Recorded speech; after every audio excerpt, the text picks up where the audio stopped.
Teman-teman sekalian, jarang banget yang tahu bahwa setelah Indonesia memproklamirkan kemerdekaannya pada 1945, sebenarnya Belanda datang lagi pada 1946 dibantu oleh Inggris, mereka rapat terus kemudian memutuskan bahwasanya Belanda masih ada hak atas wilayah jajahannya di Indonesia.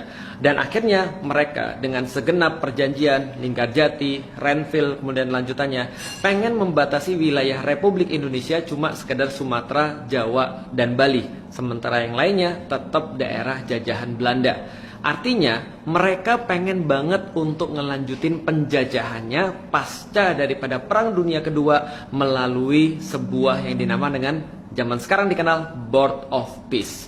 Jadi teman-teman tahu Board of Peace sama aja sekelompok orang-orang kayak Amerika yang sebenarnya menjadi sponsor daripada Israel dalam kejahatan perangnya, dalam genosida, dalam penjajahan dan dalam pembunuhan dipimpin oleh Inggris. Lalu kemudian ada juga Israel di sana, troublemakernya ada di sana, ngatur-ngatur Gaza, ngatur-ngatur orang-orang Palestina tanpa justru ada wakil daripada orang-orang Palestinanya. Kita sebut apa? Kita sebutnya dengan penjajahan, dan Indonesia sudah pernah melalui itu.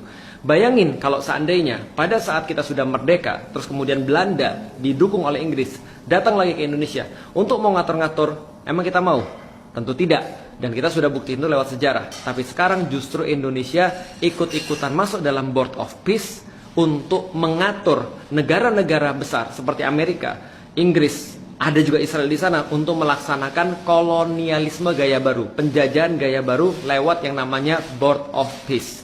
Kita cuma mengingatkan aja bahwasanya Presiden Prabowo harusnya tetap taat pada Konstitusi dan Undang-Undang Dasar 1945. Apa isinya? Bahwa sesungguhnya kemerdekaan adalah hak segala bangsa. Dan oleh karena itu penjajahan di atas dunia harus dihapuskan karena tidak sesuai dengan pri kemanusiaan dan pri keadilan. Pertanyaannya, kita udah tahu penjajahan sudah terjadi, bahkan genosida terjadi dan masih terus berlangsung sampai dengan sekarang di Palestina, terkhusus di Gaza. Pertanyaannya, Presiden Prabowo apakah tidak mengetahui sejarah, tidak mengetahui duduk permasalahan yang sebenarnya sehingga ikut dalam Board of Peace?